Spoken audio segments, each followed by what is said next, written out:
Bueno, en este ensayo más o menos lo que te pregunta es, si la demanda aumenta cuando aumenta la renta, entonces debe disminuir la demanda cuando aumenta el precio. O sea, debe disminuir cuando aumenta el precio. Y acá lo que nos dice es, si la demanda aumenta cuando aumenta la renta, entonces dice que la derivada de Q1 respecto a M es positiva. Entonces, si esto aumenta cuando aumenta la renta, nos dice que esto es positivo, por lo tanto, esto es un bien normal, por definición, porque los bienes normales, esta derivada es positiva. Entonces, es un bien normal, ¿ok? Normal.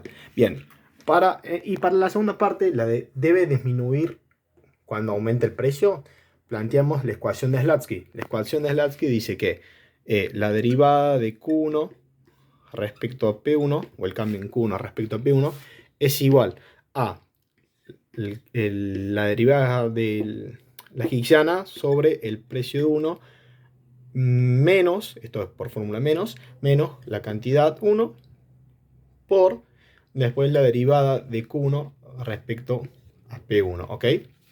Entonces, perdón, respecto a M. Respecto a M. Entonces sabemos que esto es positivo, ¿bien? Las cantidades también siempre van a ser positivas, ¿ok? Entonces, ¿qué es lo que pasa acá? Nos dice, ¿debe disminuir Q cuando aumente el precio? Entonces, sabemos que si aumenta el precio, esto va a ser siempre contrario, ¿no? Este efecto que es el efecto sustitución, por las dudas si no lo saben, y este sería el efecto renta. Este siempre debe ser contrario al cambio en el precio. Entonces, si aumenta el precio, se debe consumir menos unidades del bien. Se debe consumir menos de H1. ¿Por qué?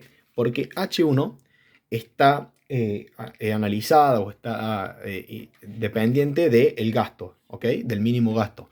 Entonces, si sube el precio, nosotros no podemos consumir más unidades del bien, porque si nosotros consumimos más unidades del bien, no estamos minimizando el gasto, sino lo estamos aumentando. Entonces tenemos que consumir menos. Y por eso también cuando baja el precio tenemos que consumir más o consumimos más. Bien, porque depende también del mínimo gasto. Entonces, claro, como aumentó el precio, esto va a tener un signo negativo. Bien, y esto que tenía signo positivo por esto y signo positivo por esto, va a terminar teniendo, a causa de va a terminar teniendo un signo negativo. Bien, entonces la derivada de Q1 respecto a P1 va a ser negativa, porque estos se van a sumar y va a quedar, y se van a fortalecer, se podría decir, menos más menos es menos. Entonces quedaría que el cambio en Q1 respecto al precio de 1 es negativo, ¿ok? Entonces, como conclusión, todo esto nos dice que sí, o sea, debe disminuir la cantidad cuando sube el precio.